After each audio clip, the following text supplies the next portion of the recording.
Hey guys, How you going, guys? this is Casey, And Coach Tom. and this is Shot Science Overtime number 187. Wow. This is our live show, you guys. If this is not, what you're looking for, this is kind of like a longer show. If you're looking for the tutorials and the shorter videos, this probably isn't it. But you can go check those out on our channel. Looks like we have some early people here. This is Hey Siruni, what up from Azerbaijan? Holy moly. Wow. Philip Cool. Cohn's here again. Thanks nice for to see being you guys. here. Wow. Those are some super early birds, but we want to thank you guys for being here. Like I was saying, this is our longer live show where we talk to you guys about topics about basketball that we think are going to help you become a better player. If you're looking for the kind of more tutorial stuff, the shorter stuff, go find that on our channel. We got hundreds of videos that deal with that stuff too. Make sure you guys are subscribed. Make sure you check us out on all our social media stuff. We are Shot Science on everything, whether that's Instagram, Snapchat, Facebook. We're on all those places doing different things, and we'd love to have you guys there. Make sure you guys check out shotscience.com and get all of our gear, the shirts, Shot Science shirts, the training gear, whether that's the jump box, and the all access pass. Yeah. So check that stuff out. We'll talk about that later. But we want to say hey to all these people that are showing up already. Yeah. Juan Simpson says hi. Leah, this is the name that always gets me every week. Lee Akisaki, who says, what up from Germany? All right. Seven Antoine, who says, what's up from Oregon? Mad Games, you guys are so helpful. Thanks and happy Father's Day. Thanks. Thank you very much. The Avenge says, Belgium. All right. Leasaki says, how can I improve my finishing at the rim? I'm a small guard. We will get back to that. We will. Joe Mosher says, hello from Halifax, Nova Scotia. Wow. Awesome. That's on the other side of the continent from us. Yeah. Card opening CCG says hi. The Avenge says how to develop a one motion shot. We'll get into that. Danny King says, shout me out. What's up? What's up, Danny? What's up, Danny? This one says Dovydas Galubikas, who says hello from basketball country, Lithuania. Lithuania. All right. That's we your love favorite. it. We love it. That's my favorite. Yeah. Okay. Join us every week. Yeah. So we will get back to you guys, but thank you so much for being here. If you guys could go tell your friends and family to check us out right now, if they are basketball fans, that would be super cool, and that helps us in growing the team and doing these live show stuff. But we will get back to you guys in just a second on that. We're going to talk about our topic for today, which is, should you shoot like a pro player or should you build your shot from scratch? Because we get people every week that are telling us that they want to shoot like Steph Curry or they want to shoot like, Kobe Bryant or whoever it is. We have a very certain opinion on that stuff, and we're going to take a short amount of time and we're just going to talk to you guys about that. So what are your thoughts on that Okay, one? one of the things that we talk about all the time, Casey and I, is that if you can't always be like Curry or like Kobe LeBron or Kobe or any of those players, and copycat what it is that they do with their stroke. They've been crafting those for a long time, and usually they have, and you maybe don't have that kind of time to do that.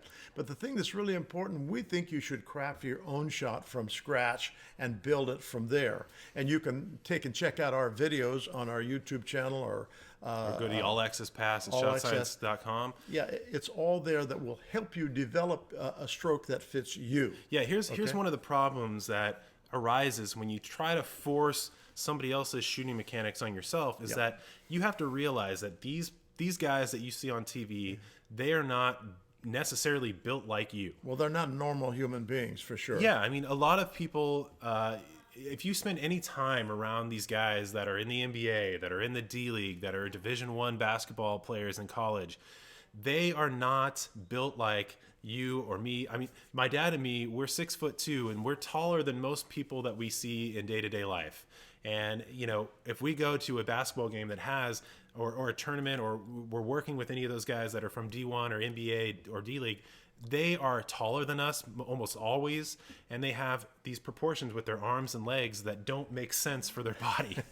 Like JaVale McGee. Yeah, I mean, these are people that they're already 6'8", but then they have a 7'4" wingspan. Me, I'm 6'2". I think my wingspan is 6'4". And it's like, that's almost, the same as my height. These guys have arm spans that are like 6-7 inches longer, you know? Yeah. So when it comes down to it, you're not going to have the same biomechanics as somebody like that. And so if you're trying to shoot like a Kobe Bryant, who's, he's 6'6", he's very athletic, you're probably not going to be able to pull it off just watching him do his tape and do that. And so our approach is that if you want to shoot with the effectiveness of those people, you should start from the foundational elements. So, getting your footwork right. Start with your feet. I mean, this is something that. Well, let me go down this list. Go ahead. Like getting your feet right, getting your footwork, getting your stance balanced, getting your the ball in the right set point, using the right mechanics in your upper body, making sure you're using the right power distribution from your legs up into your arms, making sure you have the right grip, making sure you have the right target. These are all things that are important in anybody's shooting, regardless if you're Steph Curry or if you're the 11-year-old that's trying to really work on your shot.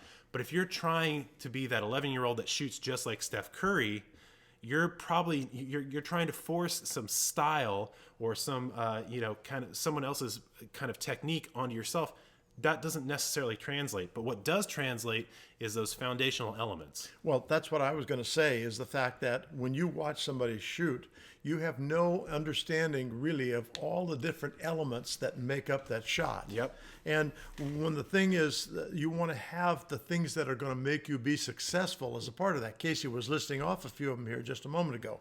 And just go watch Kobe Bryant shoot and then try to shoot like him. There are elements in there that he's practiced and developed over a long period of time that make him just a great shooter that you may never find. And so what you really need to do is develop from the ground up a shot pattern that works for you and makes you successful. Yeah. And you don't do this in 2 or 3 days. The thing that when we have new students, which we have regular, what happens is we tell them, okay, you can look forward, if you spend at least a half an hour a day just on the shooting mechanics, nothing else, then you will find that you start to shoot the ball better in about 3 to 4 weeks. And that is if we see you on a weekly basis. We give them homework, and the homework is consistent of all of those things that are elements of the shot that you, as you look at Kobe shooting or LeBron shooting, you don't always see all of those finer points that we're talking about. And so you want to take and develop a shot that is going to have all of those elements that will make you successful. And I think that there's two things that the reason why people do this. Number one is that they want to look like that player. Yes. They see Kevin Durant shoot a shot. They like the way it looks. It looks cool. People give them that reinforcement that it is cool. They want to shoot like that. Well, that's something. But the other thing you have to consider is that it doesn't put points on the board if you're just trying to shoot like somebody to make it look like it. The second reason I think that they do that is because they see the effectiveness of somebody like that. So, Kevin Durant is making all these 3-pointers. I want to be able to shoot with that kind of accuracy. So if I force his mechanics into my body, maybe I'll be able to do that. Or they think that if I shoot just like him, I'm going to have the accuracy of him, which just isn't true, because you have to put in the work to get to that level of accuracy. And it has to be the right work. That's the key point. Purposeful, diligent work. It can't just be kind of trying to look like him. Everything that he does, everything that Curry does, Thompson, Kyrie Irving, all those people are done with a particular purpose, and all the elements are working for them to make that happen. And they all have foundational elements that they have built up from. Yep. None of those guys started off like, I'm going to shoot just like Michael Jordan. Yeah. They built up from, okay, they're working on their stance, they're working on where they set the ball. All those guys did. And I can guarantee most all of them went to camps, and they worked with other coaches and stuff. So one of the things we want to break you guys out of a habit of is trying to be like fill in the blank NBA player or fill in the blank WNBA player. It's really a bad approach to do that. You find out what the foundational elements are. You put them together. You put together your workout programs and try to use the 3 pillars of practice that we talk about every week.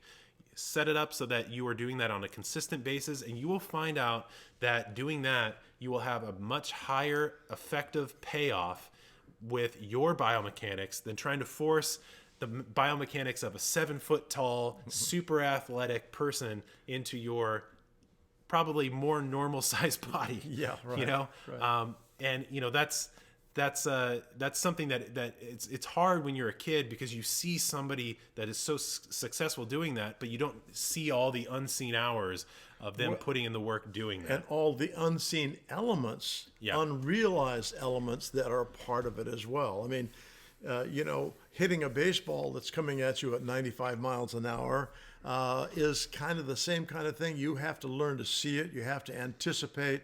You have to be able to adjust your bat and all that kind of stuff. And that's all the kind of things that happen when you're learning how to shoot the basketball. Yeah. Okay. So that's really kind of the basis of that Yeah. stuff that we want you guys to consider. Don't try to shoot like Mike. yeah. Well, that's a throwback for some people. Yeah. But don't try to shoot like your idol. Yeah. Try to use the foundational elements, and then you'll eventually be able to work towards kind of that level of effectiveness and optimization. Yeah. Otherwise, you're going to find yourself in a very frustrating spot Yep. and probably develop some really kind of poor habits, which is not good either. Yeah. Well, let me add one final thought Okay. to that, and we'll let it go. Here's the thing: is that once you have your shooting elements kind of under control, so that you can do what it is you want to do, and have the correct muscle memory every time you shoot the basketball, or most every time, then you've got to spend a ton of practice time on it. And this is true with any skill. One of the things that we talk about often is the fact that if you haven't got ball skills, you're not going to play very well. Because what's going to happen if you're a great shooter but no ball skills, they're going to close out on you and they're not going to let you shoot the basketball. Now what? If you don't have good ball skills. And so nobody really likes to work on those things. They'd rather shoot the ball because of that immediate reward. The immediate reward is the ball going through the basket.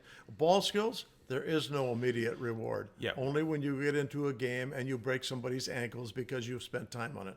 I'll let go of that now. Weaknesses will be exploited. Yeah. So try to work those out of your game. Absolutely. Okay. So that does it for that topic. If you guys have more questions about that, please let us know. We really want to make sure that you guys are set up with the best possible approach. Yeah. Don't try to be like somebody else. That's where that saying is, where you can be a mediocre copy of somebody, but you can be, a supreme copy of yourself, or a supreme version of yourself. So do that. Okay. So that's our topic. We're going to jump into answering your guys' questions. But before we do that, we always have a question that we ask you guys first, because we want to know this. It's the thing that gets us the most excited. Yeah, right. Is that we want to know, where are you from in the world? Yeah, we want to know where in the world you guys are from, because we are here in Santa Cruz, California. And we got our first Lithuanian.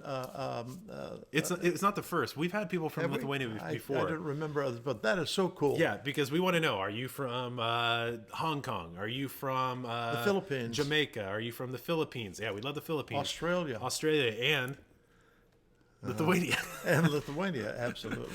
Because we love to hear where you guys are from. Okay. Please go out there and tell your friends and family in those different places around the world to check us out if they are basketball fans, because we love spreading Team Shot Science to all these places. Boy, okay, let's jump into it. Holy moly, you guys are all over the place. Now, all of a sudden. Oh, hold on.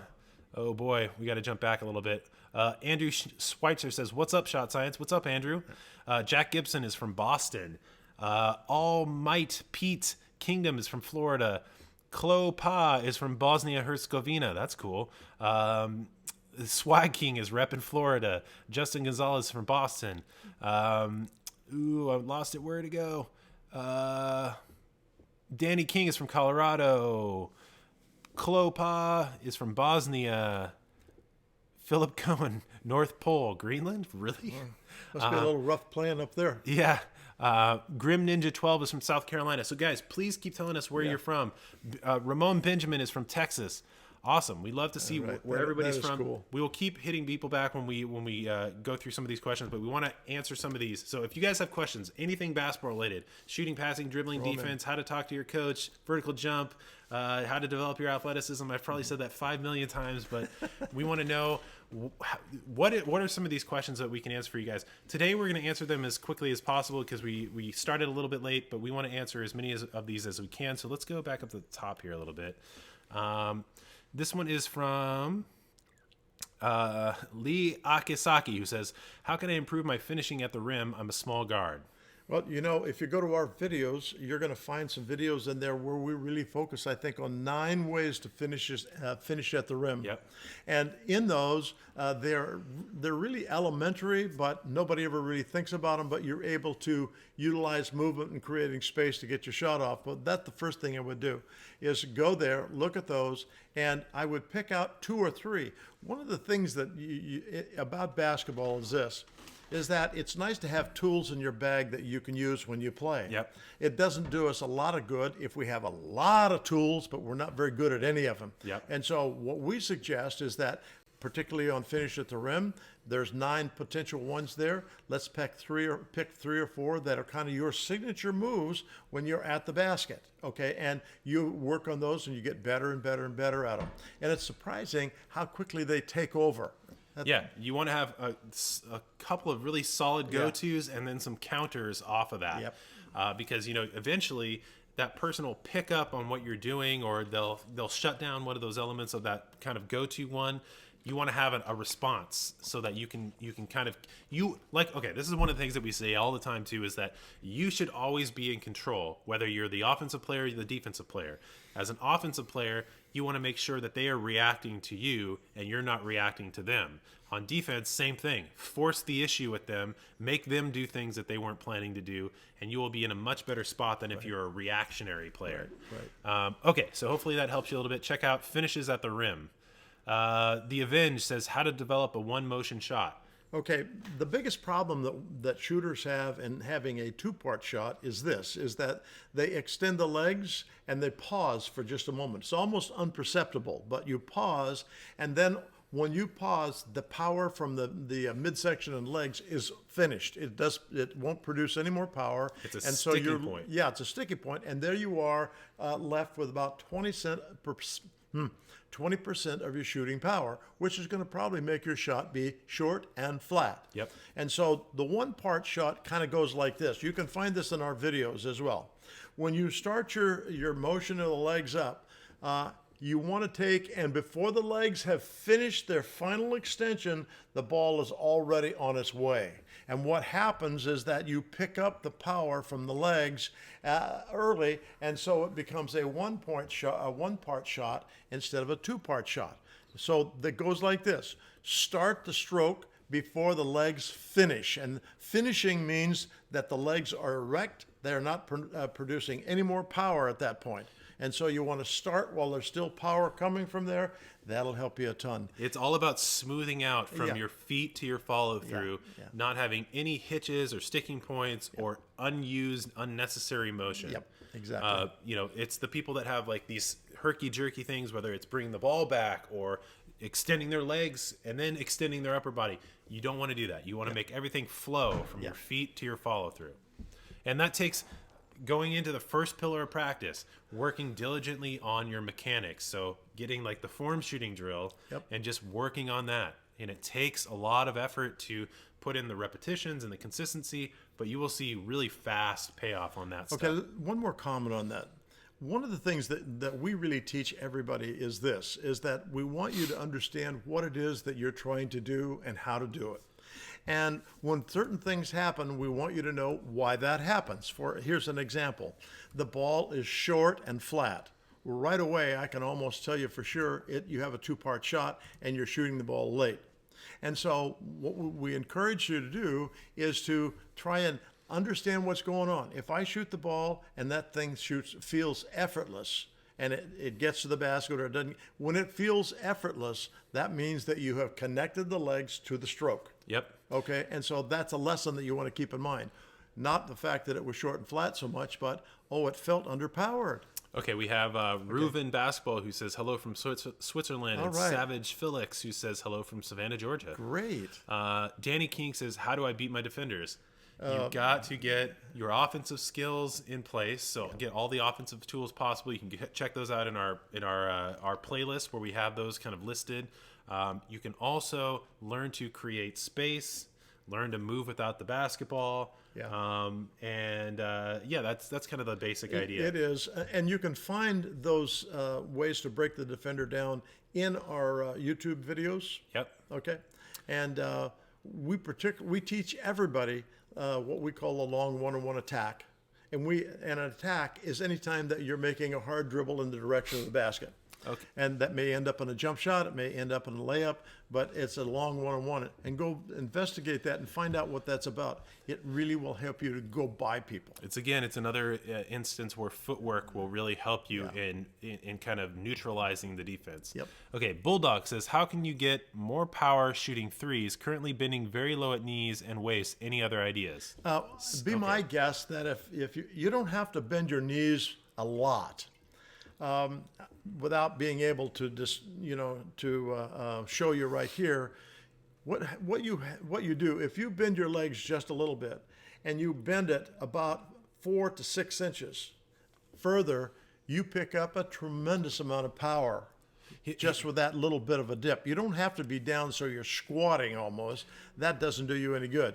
If you're finding you're still not having enough power, then probably what you're doing is you're shooting the ball late. Yeah. Okay. Or you have one of those hitches or sticking points. Yes. The other thing I would say is you need to build up progressively your depth or your range. Because if you're trying to go from 3 feet to 30 feet and you haven't put in the effort to build up the mid range all the way up through that, then your mechanics and your strength and your power are not going to be there for the 30-foot shot. Exactly. And one of the things we tend to do when we get 30 way away from the very basket, deep shot.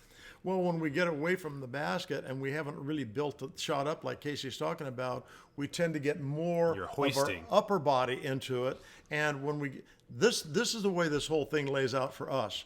When we're talking about shoulders and arms and hands, that is all about direction. Yeah, well, here's a question from Tark Z, who says, hey, I'm decent when I'm shooting close in my mid-range, but as I get to the three-point shooting, my shot always goes too far left or right. Any tips to prevent that? This is very much the same thing. Yeah, exactly. And one of the things that happens when we get away from the basket, and we start trying to get more power into it, that's when the ball begins to go right and left and long and short. Now, another thing that happens in there that nobody really talks about very much, and that is when we release the ball, the assist hand will take and flick the ball as we release it, and it causes the ball to have sideways rotation, and it'll push the ball to the right, and it'll push the ball to the left. And usually what we'll do when we're working with people is we'll have them shoot the ball one-handed. For At maybe close 5, range. we're probably 10 or 12 feet, and it's all with one hand. And what you find out is the ball goes really straight for you when you're doing that. And as soon as you add this other hand and this thumb is flicking, that's your offhand flicking the ball. Then that's when the shot gets really off target and wonky. And it's another element that is not necessary. Yeah. It adds complexity to your shot. Complexity is harder to repeat and keep consistent. So your accuracy is going to fail. Well, I watched a video this morning, and it was a video from behind Klay Thompson, and it was showing how they were emphasizing how his hand comes off the ball.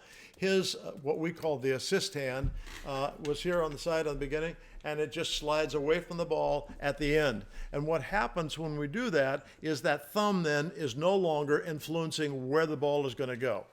Hope that makes sense to you, okay? I thought maybe I need this one. Okay. This is from 7 Antoine, who says, the only thing I hate about my shot is I use my palm, and people say that's wrong. Any thoughts? Yeah. I think it's fine. Yeah. Okay, here's a couple of my thoughts. When your palm is flat on the ball, we don't have much in the way of sensory nerves in the palm of our hand, but we have really sensitive ones on our finger pads. And when we take and get the ball off the palm, all we really need to do is spread our thumb out. And what happens when we do that is then we are going to grip the basketball with our thumb and our little finger. Let's see if you can do that. Okay, so now Casey's got that thumb spread out. We want to have, this is what we call a one finger test. We slide one finger in there. Now, he's gripping the ball with his thumb and his little finger. And that allows us better control of the basketball as well. Yeah, okay? that's the big thing for me is that it gives you control. Yeah. If you look at it, if I have the ball, I have really big hands, so I can palm a basketball pretty easy. If I have my palm on the ball, I have very little control. I mean, that it's on my palm. The ball is all over the place. If I have my fingers spread, I can wiggle the ball around. I have complete control. I'm not even really squeezing it at all. But it's all about control. And if you are shooting and the ball moves a millimeter, that is only amplified at its target. Yeah, so when, it's when going it to gets there, it's like this big. yeah, and so it's going to increase your probability of missing the shot. So the thing is that you have to weigh whether this is worth it to you to change or not. Yeah. Of course, there's people that have gone to very high levels and they shoot with things in their mechanics that probably are not things that we would agree with or would say are optimized, but they make it work because they spent so many hours. Right. If you're trying to get there to the successful spot faster, I would say you probably should take these foundational elements and use them. And if you have the time, try to work in this kind of different grip. Right. I don't think having the ball in your palm is necessarily a good idea. Yeah. But, if you want to prove us wrong, whatever. Yeah. We're just trying to help. Justin Gonzalez says, what are some tips on shooting fadeaways? Try not to. Yeah. That's not high percentage shot. High percentage shots are what you want to get. And there are certain great players like Dirk Nowitzki is a great fadeaway shooter. Kobe Bryant or Michael Jordan. But they've spent so many hours. And how many times would you shoot a fade shot when you're playing a basketball game? Maybe once or twice, maybe 3 times. And so if you don't hit a very good percentage, I'd put all of my efforts into getting something that is really solid and first creating space to get the shot off. I mean, that's probably the biggest problem that young shooters have is they don't understand that they need to create space and how to do that. Yep. Creating space is going to get you easier shots, going to get you open shots. It's going to pay off more. Yeah. Trying to make a fadeaway one of your go-to shots is a perfect way to be a low-scoring basketball player. Well, and we refer to those kind of shots as hope shots. We do teach the fade shot a little bit to certain players, but for the most part, we avoid that. Work on creating space. Yeah. And if you want to check out fadeaways, basically the mechanics should be the same in terms of your shooting mechanics. Yep. Obviously you're falling away from the basket, so you're a moving, shooter trying to hit a stationary target, whereas a stationary shooter and a stationary target are going to be more high accuracy. Right. So it's not something we would suggest young people or kind of intermediate to beginner people work on. Brian Chen asks, what are some good one-on-one moves? Check out our dribble attacks video. Yep. And then after that, all of our offensive moves stuff. And that's really what we would say. Yep. Giddy Witty says, I'm trying to develop a spin move as a signature move. Any tip or any tricks or tips? Yeah, we have a video on that. Yeah, we do. One of the things that happens on the spin move is often players will switch hands and they actually end up carrying the basketball. Yeah, you got to put it out in front of you. You have to take, and if you're going right and you're going to spin to your left, you need to pull the ball, first of all, with your right hand and then pick it up with your left hand. Oftentimes when you pull it with or bring it around with the right hand, you're going to carry it. Yeah, so check out our video. It's one of the dribble attacks. It is. Unless you're talking about the post move, spin move, we also have that. Yep. So you can check that out too. Yeah, absolutely. Okay, these are a couple silly questions. Almighty Pete asks how to shoot. You can go check that out on our... Shoot very straight. That's the most important thing. You got to make it. Okay. You just go check out our videos on YouTube, and if you want to check out the more in-depth kind of very broken down demonstration drills and stuff, go check out shotscience.com and get the all-access pass. Yeah. Danny King is asking, how do I beat my defenders to the basketball? You mean, how do you beat them with the basketball or to the basketball? Not sure. It's always fun to hear how people try spelling my name. Your name is Dovydas Galubikas. I think you're the guy from Lithuania. Is that right? I don't know. I probably butchered that because I'm American and we can't use any other languages other than English apparently. Clo Pa is asking how to be more confident when playing. Well, this question is one that we address a lot. It all comes down to confidence that you have as a player. How do you develop confidence? You develop your skill level so that you feel that you can use that at any time to beat the defender. And when I feel like I can beat the defender, I'm pretty confident. And so the confidence comes from preparation and the development of your skills. That's how you get confident. Yeah, that's what I was going to say is confidence comes from confidence in your skills, Yeah. which comes from, working on your skills. Exactly. You have to have confidence in the execution of those skills if you're going to have confidence on the basketball court. Absolutely. Absolutely. And so that takes work. Yeah. Ms. Alvarez, who is Lila Alvarez and Esther Alvarez from Portland, Oregon. Hello. Great How to are have you guys here. Zebly says, can you go over scoring as a vertically challenged guard? Vertically challenged. Well, That's a short person, right? well, yeah. Okay, so here's the thing is that so many people get so caught up in their height when it comes to basketball. There's different sports have different physical attributes that people just focus on so much. In basketball and volleyball, it's height. In baseball, it's probably strength and speed or something. In football, it's size and agility and speed and things like that. When it comes to basketball, you can't control your height. You literally have no control over it. As long as you're eating healthy foods and stuff, you will reach your optimal height, and it's probably the genetic set point of basically what your parents are. Yeah, right. And if you're trying, if you sit there and you focus on that as your kind of debilitating characteristic, that is a sure way to never make it anywhere. Exactly. If you are the type of person that sees your height and you see it as an advantage, regardless of if you're 5'2" or if you're 7'2", then you will be in a good spot. If you're a shorter player, you can use that. You're going to be quicker. You're going to be faster. You're going to be more agile. You're going to be able to use your height as a psychological tool against them because, they're going to think they're going to block every one of your shots. Let them think that and use that against them. Well, a great example of that just kind of popped in my brain is Steve Nash was not a big guy. Or no, even more contemporaries like Muggsy Bogues and people like that too. Isaiah Thomas now. Yeah. That guy, he's one of the top guys in the league right now. Right. And he's 5'9" if he's lucky. Yeah, if he's standing on a box. Yeah. Yeah. The thing that is important to remember, just the things that Casey's talking about, is that you shouldn't be limited. And a lot of people are limited by the way they conceive of themselves. Or Kyrie Irving. Watch him in the finals. He is scoring at the rim every single time that he possibly can. Over much bigger guys. Yeah, he's scoring against guys that are a foot taller than him. Yeah. And the reason that he's able to do that is because he has the tools and he has worked so hard to do it. Yeah. And then he also has the mentality. Yeah. He's not afraid of going in there against Zaza.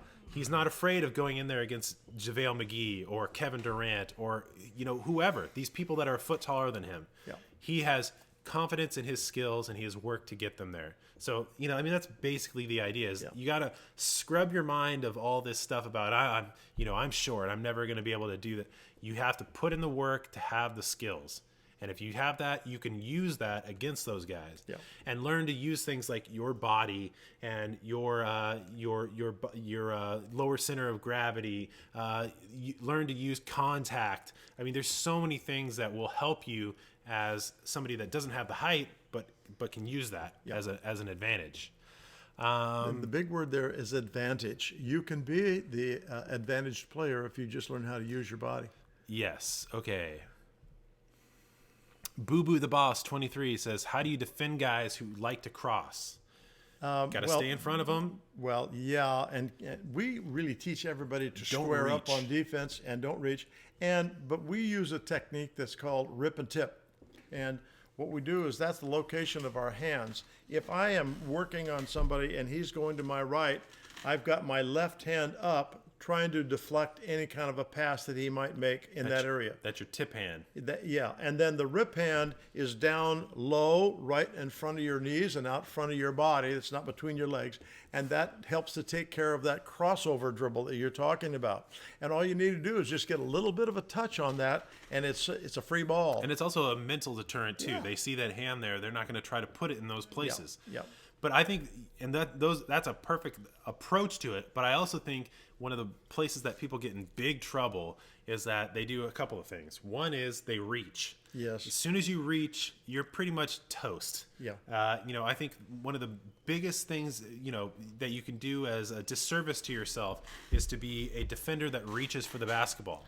if you want to steal the ball, you're going to steal it off of passes. Usually that's where you get deflections if you've got your hands back. And the other thing is that you also you focus on the ball or their head. That is a big problem. You shouldn't do that. You should have a soft focus kind of on their midsection and follow where that goes, because they can't take that anywhere and not have it follow them, or go anywhere without having that follow them.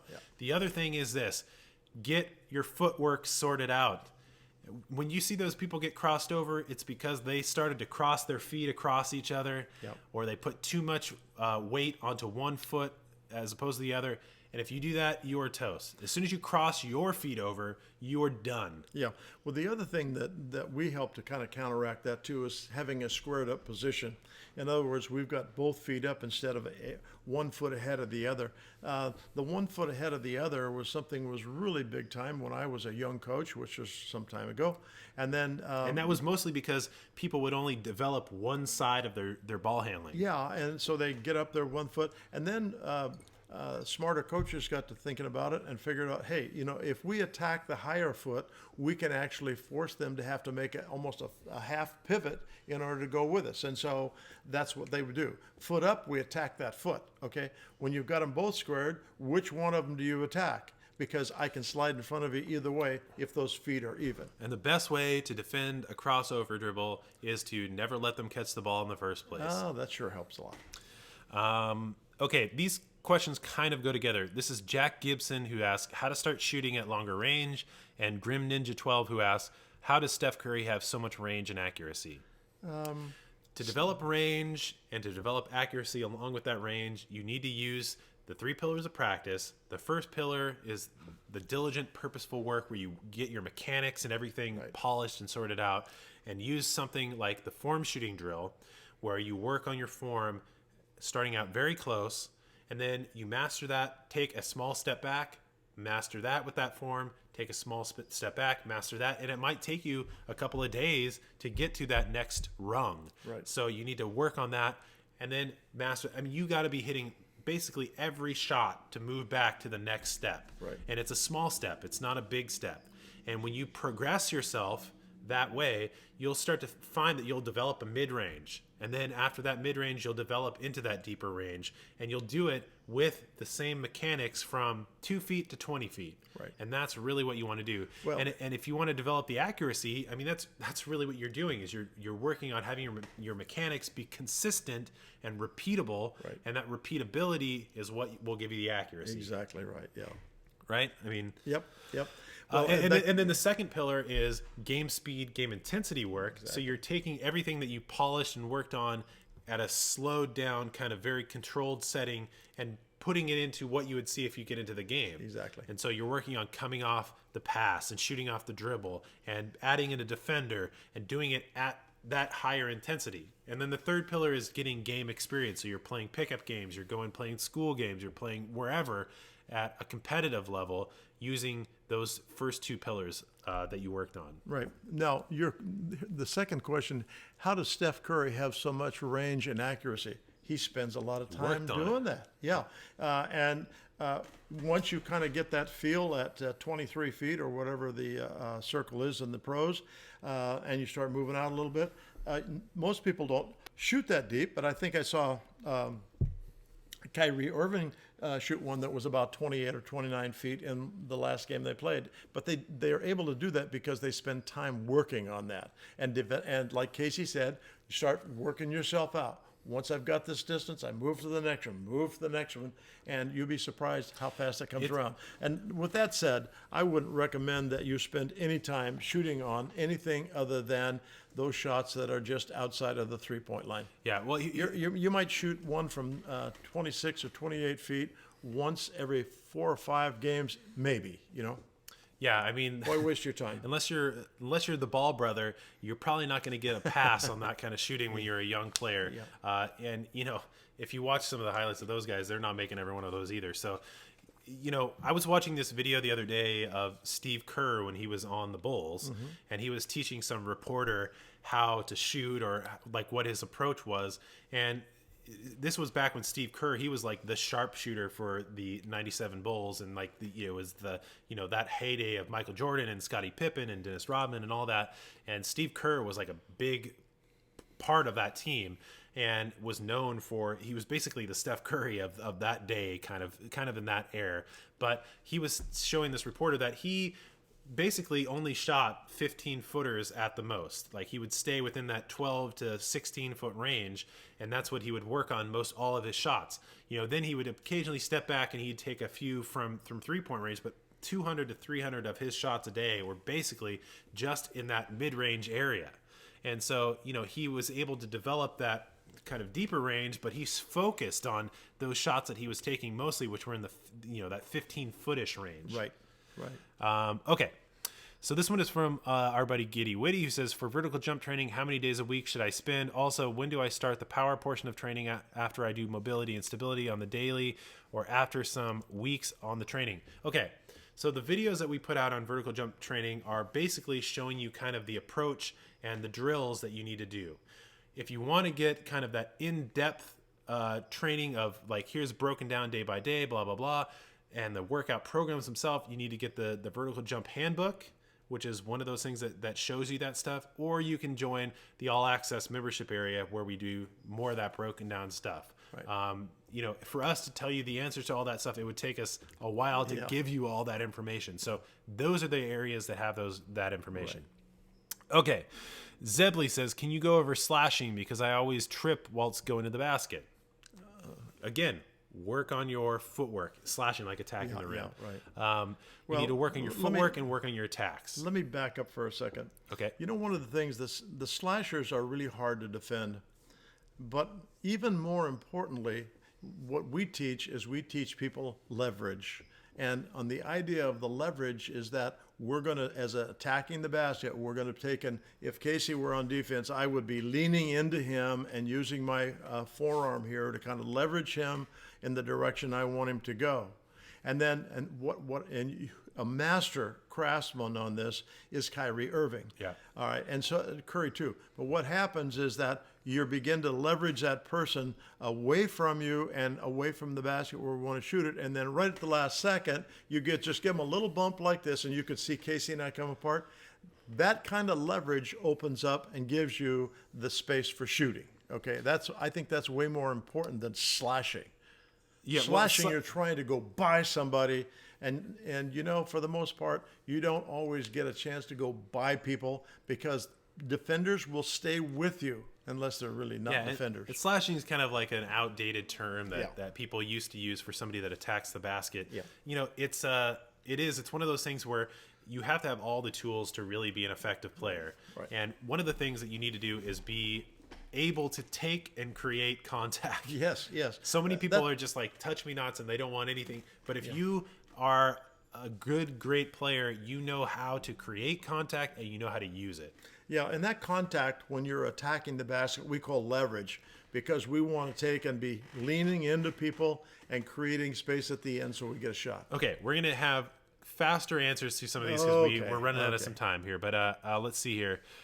Nate Duran says, do you think Lonzo Ball's jump shot will affect his career? I think all the Ball brothers, their shooting mechanics are not great. They can be effective. Sometimes I've seen some really not so great performances by those guys in what I've seen online. But, you really want to have optimal shooting mechanics when especially the more you move up the ladder. Those guys are in high school or in college right now.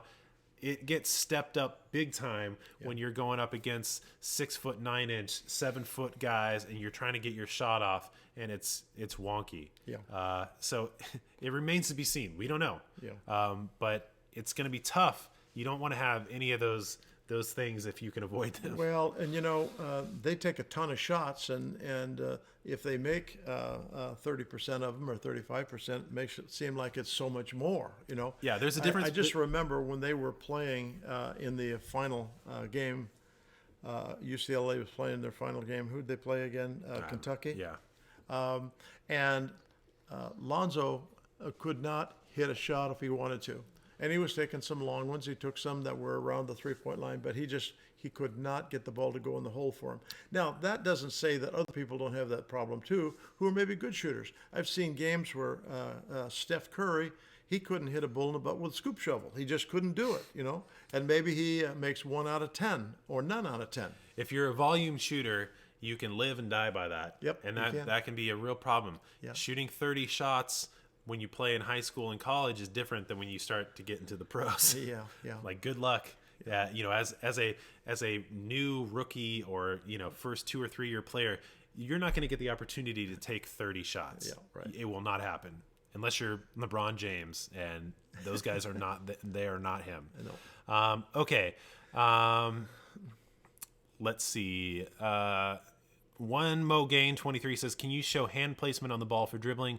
My thumb hits the ball a lot." Go check out our video on Dribbling 101 or in the All Access area where we also have ball handling stuff there at shotscience.com. Midley Devariste says, "What is the difference between NBA 3-point line and a normal 3-point line?" Normal 3-point line is 19.9, and I think the NBA one is 23 around the dome, and then it shortens up. Up in the corners. Yeah. Clopa says, "I train hard and I'm the best man on my team, but when the game comes, I lose my skills. How do I deal with that?" Practice game speed, game intensity more, and get more game experience. That's really the problem. Right. Got to get your execution from practice to the game to be the same. Yeah, and it needs to be game speed. Grim Ninja 12 says, "How does Kyrie Irving beat his defender?" He has all the tools. He has the footwork. He has the great handles. Yeah. I mean, you watch that guy, and he's going right and he's going left, and then he counters in and out and goes back to the left again. And so great handles and footwork will allow you to do a lot of things. And then he is great at using leverage. You get in and just give that guy a little bit of a bump, and he can reach away from him and put that thing in like nobody else can. Okay, Naomi Leslie says, "Coach, regarding shot mechanics, does it change our percentage dramatically even though we are not really good in shooting?" I mean, you want to have good shooting mechanics that are very efficient, optimized, and have worked out all the things that don't need to be there. Yep. That really will help you with consistency and repeatability, because it's easier to repeat a shot that is more efficient and not complex. Right. And that repeatability will lead to accuracy. And of course, you want to be more accurate in your shooting because that is what buckets are. Absolutely, yeah. And so, yes, shooting mechanics are very important in really getting that payoff. And your percentage will change dramatically if you eliminate the things that don't need to be there that make your shot more complex. Yeah, absolutely. Okay. Okay. Bruce Scott Game asks, "Is it good to be herky-jerky? Because I heard good players do, like KD and Jamal." I guess you're talking about Jamal Crawford. Oh, and what is herky-jerky? Herky-jerky it's kind of a term for people that are really mechanical, and it's not smooth. It's the opposite of smooth. Herky-jerky is not what I would say is what you want. No, you don't. And Durant sometimes looks like he's a little bit like that, but if you listen to the players that he plays with and against, they say that he is so athletic that it maybe just looks like that because he goes by people. I mean, there was. He's so lanky that. Oh it might yeah, look like that. but he's so smooth and how he moves. Now Jamal Crawford, little different situation. He does seem to be a little bit herky-jerky, but he shoots the basketball really well. See, I think it's not because his shooting is not because of his herky-jerky movements. I think people think Jamal Crawford might be herky-jerky, but I think he's very precise in getting players to do what he wants to do. He's like got that street ball approach where he can manipulate you. I think that if you're using, I don't think you want to be herky-jerky. You want to be smooth, but you want to be able to execute in a way where people believe you're going to do something and you do something else. Yeah, exactly right. So herky-jerky just kind of means like, yeah. Smooth is the opposite. Naomi Leslie says, "Greetings from Malaysia." Awesome. Somebody from Malaysia is named Naomi. That's interesting. I have a question for my boyfriend. He is very good on dribbling Kyrie type of plays, which I observe. How to prevent him from being an N1 player? He just wants a simple, I don't know what that means, but Catch and shoot. catch and shoot. Yeah. Well, I mean, if you know that, then you just have to practice that. exactly right. Being an N1 player, there's a difference between it being an entertainment player and being a competitive player. And there's nothing wrong with either one of them. It's just a competitive player is more worried about the execution of skills to get baskets. Yeah. And the N1 player is more concerned about the execution of skills to get style points. Yeah, truly. So you just need to work on it. I mean, it's consistency and repetition and being aware and diligent about what you're doing. Yeah. Let's see here. Dan Dabrowski, our buddy Dan, he's asking, what's happening? We're having a live show. We're just doing our thing. Naomi Leslie says, thanks, coach. Our buddy Denby Star from Moscow says, hey, guys, can I solve my shot if I've been shooting in a bad way for the last 10 years with my offhand reflecting it? Thanks. Yes. Yes, you can. You just got to work on it. You can. I'm going to tell this quick little story. Okay. We had a gentleman who joined us for lessons, and he was 68 years old. The ugliest shot you ever saw in your world. And he'd been playing like that since he was a kid. And so he came and he wanted to do something about his shot. Well, in about a month's time, we kind of got him around where his shooting mechanics were starting to come back and under control and look like the kinds of things that we teach. So, and even older players could do that. I think he's our oldest. We've had a number of them at 40 years that come by and want to do something about theirs. Okay. So we have 2 questions for you guys before we get out of here. Our first question, I know. Our second question I have to think of before I ask it. The first question is this: where are you guys from the world? Yeah. That's our question every week. We want to know where you guys are from. Are you from Japan? Are you from Zimbabwe? Are you from Ireland? I don't know. Or Lithuania. Yeah. Okay. We want to know where you guys are from. Dan Dabrowski, he's from Pennsylvania. Okay. We want to know where you guys are from. And our second question is this: we want to know what NBA player or WNBA player that you want to shoot like, but not mechanically, accuracy wise. Yeah. So who is the person that you want to have the accuracy of? And you admire what they do. Yes. Yeah. And when you do that, we want you to take an approach of building your own mechanics and working towards that accuracy, not taking somebody else's mechanics and working towards it, but whose accuracy do you want to have? Say, like Naomi says, Steph Curry, no doubt. Dan Dabrowski says Eric Gordon. Bruce Got Game says KD. Klopas says Steph and LeBron. Perfect. Those are the 2 questions we want to know. Yeah. Where are you from? And what NBA player or WNBA player do you want to have the effectiveness of? Because it could be somebody like Elena Deladon or, who's somebody else that is a great shooter in the They're all great shooters in the WNBA. And there's Channing Frye. Yeah. All right. Okay.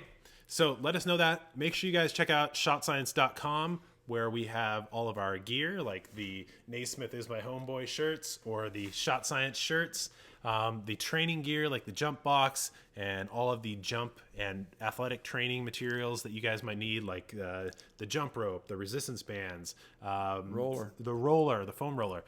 Check that stuff up. And make sure that you check out the All Access Pass there and join that, because we break down stuff for you guys. Thank you so much for being here. We will check you next time. Thanks, Naomi. Thanks, Dan. We appreciate it. All right. Thanks, guys. See you later.